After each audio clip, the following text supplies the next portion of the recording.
Awareness versus action. To what extent does lack of environmental awareness among citizens contribute to recurring ecological disasters? And how can education be transformed to bridge the gap between knowledge and sustainable action? Lack of environmental awareness contributes to recurring ecological disasters by encouraging harmful practices, increasing disaster risks, and reducing public participation in environmental protection. However, awareness alone is not enough. Many people know the issues but fail to act. How can education bridge the gap between knowledge and action? To transform awareness into sustainable behavior, education must move beyond theory and become practical, values-based, and action-oriented. Shift from information to application. Environmental education should focus on real-life problem solving such as community cleanups, waste segregation programs, tree planting, and disaster preparedness activities. Integrate environmental education across subjects instead of treating it as a standard topic. Sustainability should be embedded in economics, science, social studies, and even ethics, showing how environmental issues affect livelihoods, health, and social justice. Encourage community-based learning. Learning should extend outside the classroom. When students engage with low climate change and infrastructure, analyze the ethical and practical responsibilities of local government in retrofitting and developing disaster-resilient infrastructure, seawalls, drainage systems in the face of escalating climate change threats. Local government have both ethical and practical responsibilities in developing retrofitting disaster-resilient infrastructure as climate change intensifies. Ethically, local governments are responsible for protecting lives, property, and the welfare of their citizens, especially vulnerable groups such as low-income communities and those in high-risk areas.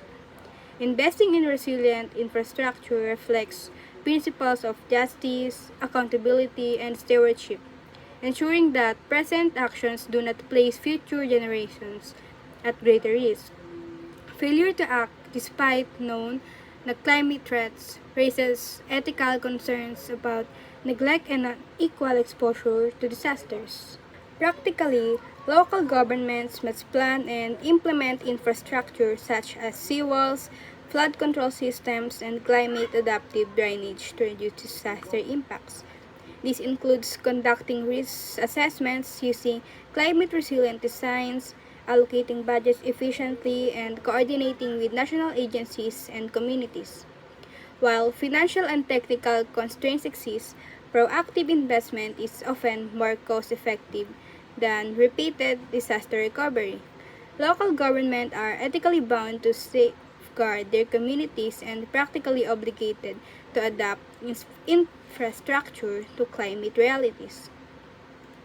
Responsible governance requires forward-looking, inclusive, and science-based infrastructure planning to build long-term resilience against climate change. In contrast, top-down government mandates provide essential structure in resources and legal authority. They set standards, allocate funding, and ensure coordination across regions. However, when implemented without community involvement, they may be slow, poorly, and adapted to local conditions or ignored by residents. Overall, the most effective approach is a combination of both, with community-based preparedness leading on the ground and government mandates providing support and coordination.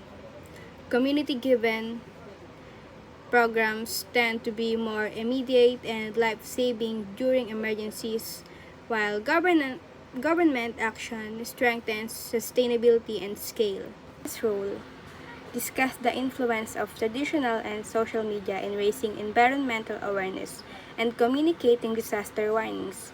What are the potential pitfalls? Example given: panic, misinformation. Traditional and social media play an important role in shaping how people understand how environmental issues and how they respond during disasters. They influence public awareness, behavior, and decision making, especially in times of crisis. Traditional media such as televisions, radio, and newspapers are often considered more credible and trustworthy, particularly during emergencies. These platforms usually rely on verified sources and official announcement, which helps ensures accuracy. During disasters, they provide essentials information such as weather updates, evacuation orders, and safety instructions. Traditional media is also important for reaching people in rural areas or communities with limited access to the internet, making it a reliable source of information for many citizens. Social media, on the other hand, has changed how information is shared. Platforms like Facebook, X, Twitter, and so on, and messaging apps allow disaster warnings and environmental information to spread quickly and widely. Government agencies, news organizations, and even ordinary citizens can share real-time updates. Technology and transparency. Assess how advancement in digital technology, open data portals, and blockchain can be utilized to promote transparency and accountability in public financial management. Advancement in digital technology have changed the way governments manage and share financial information, and these changes can play a big role in improving transparency and accountability. When used properly, digital tools make it harder to hide how public money is spent and easier for people to question government decisions. One clear example is the use of open data portals. These platforms allow governments to publish budget details, spending reports, and procurement information online where anyone can see them. When citizens, journalists, and watchdog groups can easily access this data, government agencies are under more pressure to be more careful and honest with public funds. Knowing that the public is watching often leads to better financial discipline and fewer opportunities for corruption. Technology has also improved the procurement process through online bidding and purchasing systems. Instead of relying on manual paperwork and face-to-face transaction, e-procurement creates a more transparent process where bids, prices, and transactions contract awards are recorded digitally. This reduces favoritism and makes it easier to track who won a contract and why. It also leaves a clear trail that the auditors can review if problems arise. Citizen participation. Argue for or against the proposition that citizen participation, referendums, and consultations is a necessary element of good governance, or if it often leads to inefficiency and decision-making paralysis. I believe citizen participation is really important for good governance, even if it can sometimes how things down. At the end of the day, government exists to serve the people, so it only makes sense to involve them in decisions that affect their lives. Things like referendums, public consultations, or community meetings give citizens a chance to share their opinions, raise concerns, and make sure policies actually reflect what people need. It also keeps officials accountable because they know the public is watching and giving feedback. Some people say citizen participation can lead to inefficiency or even decision-making paralysis, especially when opinions are divided or when quick action is needed. That can happen, but there's are ways to avoid it. Governments can use structured consultations, advisory groups, or digital platforms to get input without slowing everything too much. In fact, involving citizens early can prevent bigger problems later, like protests or policies that people completely reject. In the end, letting citizens have say doesn't just slow things, It makes decisions stronger and more trusted. Policies are more likely to succeed when people feel heard and included. So, citizen participation is not just nice to have, it's a key part for making governance work. Impact on development. Analyze the multi-phase ways in which rampant graft and corruption undermine a nation's long-term economic development, focusing specifically on foreign direct investment, public services, and wealth inequality. Rampant graft and corruption have a serious negative impact on a nation's long-term economic development. One major effect is on foreign direct investment (FDI). Investors are less likely to put money into a country where bribery, kickbacks, and unfair practices are common, because corruption increases business risk and raise costs. This means fewer jobs, less technology transfer, and slower economic growth. Corruption also weakens public services. When government funds are misused or siphoned off, essential services like healthcare, education, and infrastructure suffer. Roads may remain unfinished, schools underfunded, and hospitals poorly equipped. Citizens end up paying the price, and the overall quality of life declines. Another major consequence is wealth inequality. Corruption allows the rich and powerful to benefit at the expenses of ordinary people. Public resources are diverted to those with connections, leaving marginalized groups without access to opportunities. This makes it harder to poor communities to improve their economic situation and can create social tensions. Systemic versus individual corruption. Differentiate between individual corruption, petty bribery, and systematic corruption, state capture.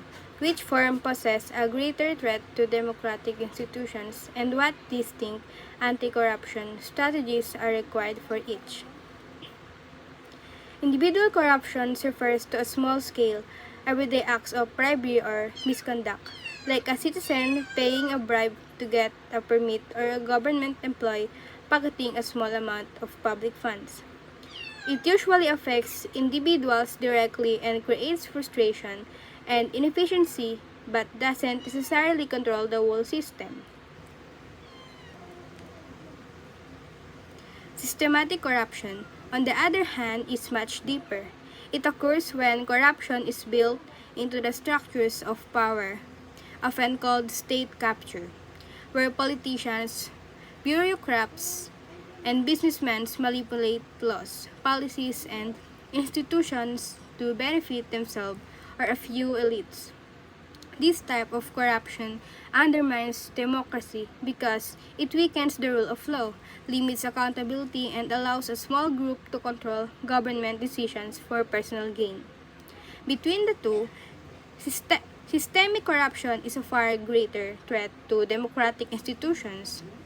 While petty bribery can be annoying and wasteful, state capture can destroy the integrity of elections, weaken checks and balances, and erode public trust in government entirely.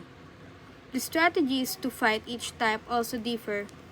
For individual corruption, measures like stricter enforcement of laws, transparent administrative procedures, whistleblower protection, and public awareness campaigns can help reduce bribery or misconduct. For systematic corruption, stronger institutional reforms are needed.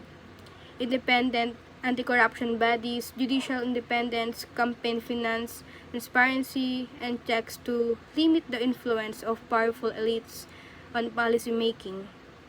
Addressing systematic corruption often requires long-term political and structural changes, not just enforcement.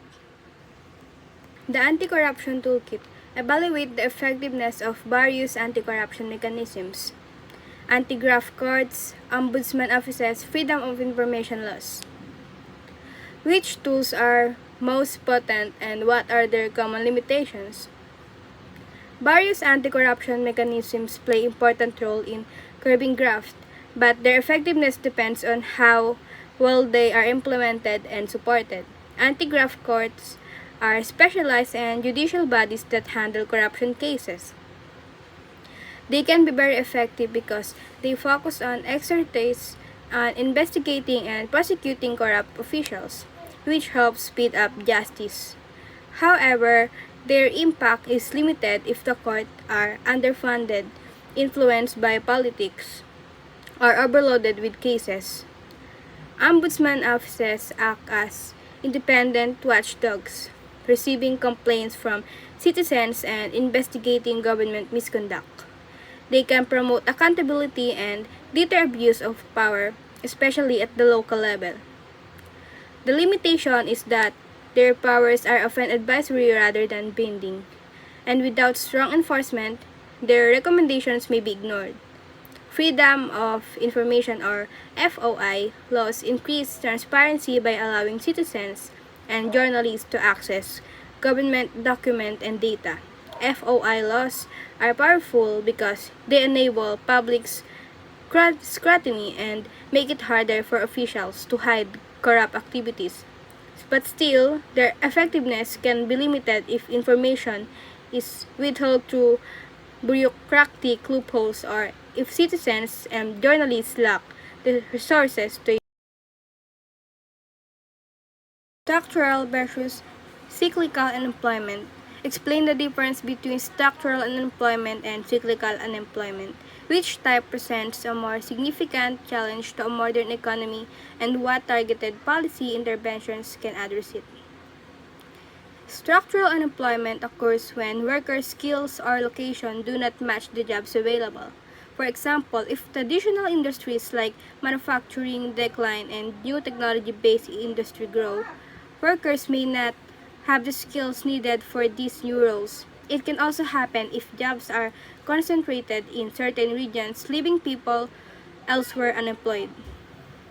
On the other side, cyclical unemployment, on the other hand, happens because of fluctuations in the economy. During a recession, demand for goods and services drops, causing layoffs. When the economy recovers, these jobs typically return. Structural unemployment is generally a bigger challenge for modern economies because it cannot be solved simply by boosting demand. Long-term policies are required such as vocational training, reskilling programs, education reforms that match future labor market needs, and incentives for industries to invest in regions with high unemployment. Cyclical unemployment can often be managed with short-term economic policies like stimulus spending or tax cuts to boost demand. Youth unemployment analyzes the social, economic, and political consequences of high youth unemployment in a country and propose a comprehensive strategy combining vocational training, entrepreneurship support, and fiscal policies. High youth unemployment can have serious social, economic, and political consequences. Socially, it can lead to frustration, low self-esteem, and an increase in crime or antisocial behavior as young people struggle to find purpose or income. Economically, it wastes potential talent, reduces consumer spending, and slow overall economic growth. Politically, high youth unemployment can cause unrest, protests, or a loss of trust in government, especially if young people feel excluded from opportunities. A comprehensive strategy to address youth unemployment should combine multiple approaches. For vocational training, it provides skills-based programs tailored to current and future labor market needs such as technology, healthcare, or green jobs. Entrepreneurship support encourage young people to start business by offering them startup funding, mentorship programs, and simplified business registration process. For fiscal policies, it implements tax incentives or subsidies for companies that hire young workers and invest in public work programs that create jobs while improving infrastructure. By combining education, business support, and government incentives, a country can reduce youth unemployment while fostering economic growth and social stability. Minimum wage debate. Critically evaluate the argument that increasing the minimum wage can exacerbate unemployment using economic mode. One common argument is that raising the minimum wage can worsen unemployment. Economic models, particularly the classical supply and demand model for labor, suggest that if wages are set above the equilibrium level, employers may hire fewer workers because labor becomes more expensive. Small business or industries with tight profit margins may reduce hiring, cut hours, and even lay off employees. However, the actual impact often depends on the context. In some cases, modest minimum wage increases do not significantly reduce employment but instead boost workers' incomes, leading to higher consumer spending and stimulating the economy. Other factors like productivity, labor market flexibility, and the size of increase also affect the outcome. While the argument has theoretical support, real-world evidence shows that the effects vary. Policymakers must carefully balance the goal for improving workers' earnings with the potential risks of reduced employment, possibly combining wage increases with measures that support small business and job creation.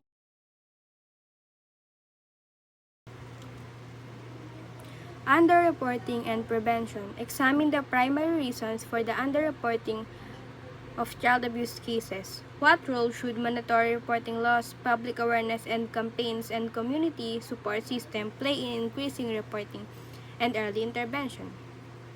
Child abuse is often underreported for several reasons. Victims may feel scared, ashamed, or unable to speak up. Families or communities might try to hide abuse due to stigma or fear of legal consequences. Sometimes, professionals who suspect abuse like teacher, doctor, or neighbors fail to report it because they don't recognize the signs, fear getting involved, or lack clear guidance on how to act. Mandatory reporting laws are crucial in addressing this problem. By legally requiring certain professionals to report suspected abuse, these laws create a clear responsibility and reduce hesitation in reporting. Public awareness campaigns also play a role key by reducing stigma for victims and their families. Finally, community support systems like hotlines, counseling centers, and locally advocacy groups provide safe avenues like for victims or witnesses to report abuse and receive help, ensuring early intervention and protection. When combined, these measures increase reporting rates, help identity, help identify abuse earlier, and ultimately protect children from further harm. A society that actively encourages reporting and provides support can significantly reduce the long-term physical, emotional, and social consequences of child abuse. Long-term impact. Discuss the profound and long-lasting psychological, social, and developmental effects of various forms of child abuse, neglect, physical and emotional, on survivors throughout their adulthood. Psychologically, survivors often experience depression, anxiety, and post-traumatic stress disorder, PTSD, and low self-esteem. Emotional abuse and neglect, in particular, can distort a child's sense of self-worth, making it difficult for them to form healthy relationships or trust others later in life. Physical abuse can also leave survivors with heightened fear, hypervigilance, or anger issues. Socially abused children may struggle with interpersonal relationships, have difficulty maintaining friendships or romantic partnerships, and are at higher risk of social isolation. Some may engage in risky behavior, substance abuse, or criminal activity as a coping mechanism, perpetuating cycles of harm. Developmentally, abuse can hinder cognitive, emotional, and moral development. Survivors may have trouble completing education, finding stable employment, or achieving economic independence. The effects of early trauma can also impact parenting skills, creating intergenerational cycle of abuse if not properly addressed. The digital threat analyzed the unique challenges and complexities of addressing online child exploitation and cyberbullying. What legislative and technological measures are needed to effectively protect children in the digital age? Online child exploitation and cyberbullying present new and complex challenges for child protection. The anonymity of the internet makes it easier for perpetrators to target children, distribute illegal content, or harass victims without immediate detection. Cyberbullying can occur 24/7, meaning children have little escape from abuse, and it can have serious psychological effects like anxiety, depression, or even suicidal thoughts. To protect children in a digital age, legislative measures are essentials. Law must criminalize online exploitation, define cyberbullying clearly, and impose strict penalties on offenders. At the same time, technological solutions are crucial. Parental controls, AI-based content monitoring, secure reporting platforms, and collaboration with social media companies can help detect and prevent abuse. Public education campaigns for children and parents about safe online behavior are also key.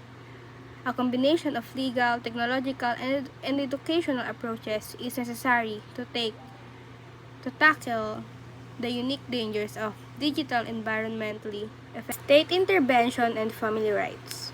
Critically debate the balance between the state's responsibility to intervene and protect a child from harm and the fundamental rights of parents and families. Where should the line be drawn?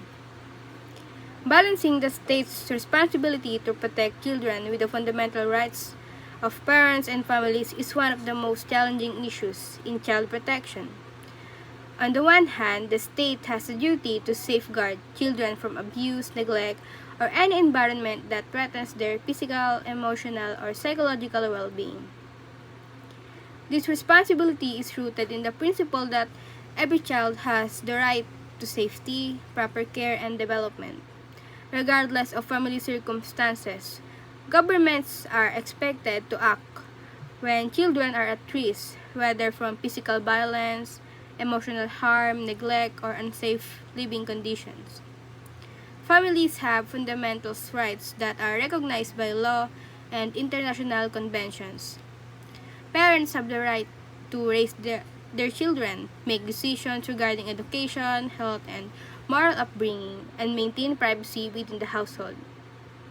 Interventions that ignore or unnecessarily override these rights can damage family integrity, create distrust in government authorities, and sometimes do more harm than good. The line between protection and intrusion should be drawn based on the severity and immediacy of risks of the child. This can include family counseling, parenting programs, social services, support, or supervised visitation plans.